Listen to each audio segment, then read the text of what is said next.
तो फिल्म की शुरुआत एक दूसरी दुनिया अर्थ 828 से होती है, जिस दुनिया में लोगों की और दुनिया की हिफाजत करते हैं सुपर हीरोज फैंटास्टिक फोर की टीम। सबसे पहले हमें रीड रिचर्ड के साथ उनकी वाइफ सुई स्ट्रॉम को उनकी बिल्डिंग में दिखाया जाता है, जहां उन्हें खुशखबरी मिलती है कि फाइनली कई सालों के बाद सुई स्ट्रॉम प्रेग्नेंट थी। अब नेक्स्ट सीन में फैंटास्टिक फोर की टीम को एक शो में दिखाया जाता है जो स्पेशली उन्हें ऑनर देने के लिए था। इसीलिए इस शो में फैंटास्टिक फोर की कहानी बताई जा रही थी कि आखिर वो सुपर हीरोज बने कैसे और उन्होंने सुपर हीरो बनने के बाद किस किस तरह से दुनिया और उसके लोगों को बचाया। स्पेशल पावर्स मिलने से पहले ये चारों एस्ट्रोनॉट्स थे और ये सब शुरू हुआ था आज से 4 साल पहले, जब चारों एस्ट्रोनॉट किसी स्पेस मिशन के लिए जा रहे थे, क्योंकि रीड रिचर्ड ने रिसर्च करके ये पता चलाया था कि आउटर स्पेस में इसी दुनिया यानी अर्थ 828 जैसी और भी कई दुनिया हैं, जहाँ पर अर्थ 828 की तरह ही लाइफ भी है, यानी वहाँ पर भी इंसान जिंदगी गुजार रहे हैं। ऐसी ही दुनिया को ढूंढने के लिए रीड रिचर्ड के साथ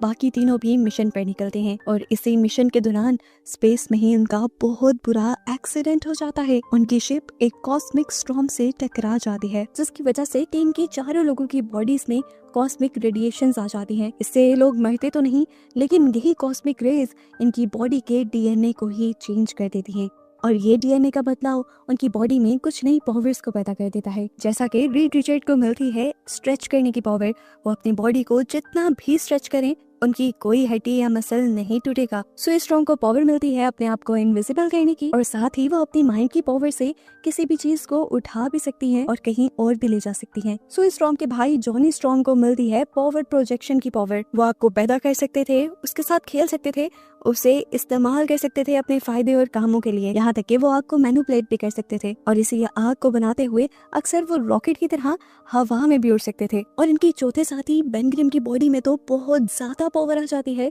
जिसकी वजह से उनकी बॉडी भी पत्थरों में बदल जाती है। इन पावर्स को मिलने के बाद जब ये लोग अर्थ पर आए तो इन्होंने अपनी पावर्स को दुनिया की और इंसानों की भलाई के लिए इस्तेमाल करना शुरू कर दिया और इसी वजह से इन चारों को न्यू सुपर हीरोज के नाम से जाना जाने लगा। इसी शो में दिखाया जाता है कि किस तरह फैंटास्टिक फोर की टीम मॉलपेन से भी लड़ी थी, जो उनकी दुनिया को तबाह करने के लिए आया था। और उसके बाद जब दुनिया पर रेड घोस्ट ने हमला किया अपनी टीम के साथ, तब भी फैंटास्टिक फोर की टीम ने उन्हें अच्छा मजा चखाया और अपनी दुनिया से निकाल दिया। यहीं पर हमें पता चलता है कि रीड रिचर्ड दुनिया का सबसे ज़हीन इंसान भी है, जिसने मल्टीवर्स को भी डिस्कवर कर लिया है। इस शो में ये भी बताया जाता है कि फैंटास्टिक फोर की उनकी दुनिया में बहुत ज़्यादा अहमियत है, यहाँ तक कि यूनाइटेड नेशंस की मीटिंग में भी फैंटास्टिक फोर को न सिर्फ बुलाया जाता है बल्कि उनकी बातें मानी भी जाती हैं। यूनाइटेड नेशंस की बात करते हुए मूवी में ये भी हिंट दिया जाता है कि अर्थ 828 के अंदर डॉक्टर डूम की भी कंट्री है, जिसके ऊपर वो राज करते हैं। खैर यहीं पर फैंटास्टिक फोर का ये शो खत्म हो जाता है और ये चारों घर आ जाते हैं, जहाँ पर रीड रिचर्ड बाकी दोनों साथियों को ये खुशखबरी देते हैं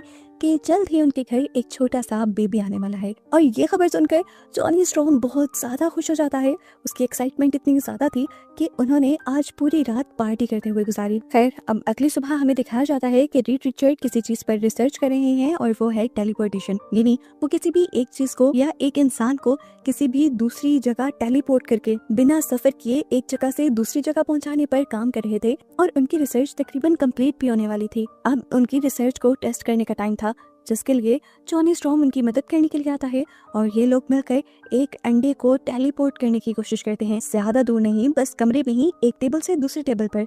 और जैसे ही ये टेलीपोर्टेशन का मेथड स्टार्ट करते हैं तो एकदम से पूरे टॉवर की लाइट चली जाती है। अंडा तो टेलीपोर्ट हो जाता है, लेकिन इन्हें इस एक्सपेरिमेंट से ये बात पता चलती है कि टेलीपोर्टेशन के लिए इन्हें बहुत सारी एनर्जी की और बहुत सारी इलेक्ट्रिसिटी की जरूरत पड़ेगी। खैर अब इस सब को काफी महीने गुजर जाते हैं, दुनिया में भी सब जगह अमन रहता है और ऐसे फैंटास्टिक फोर भी अपने घर में अपनी लाइफ आराम से जी रहे होते हैं कि तभी एक रात दुनिया में आसमान से अजीबोगरीब चीजें आती हुई दिखाई देती हैं। ये मंजर इतना ज्यादा खौफनाक था कि सभी डरते हुए उसे देख रहे थे, यहाँ तक कि फैंटास्टिक फोर भी इस चीज को देखने के लिए अपनी बिल्डिंग से उतरकर नीचे आ जाते हैं कि आखिर ये आसमान से आ क्या रहा है।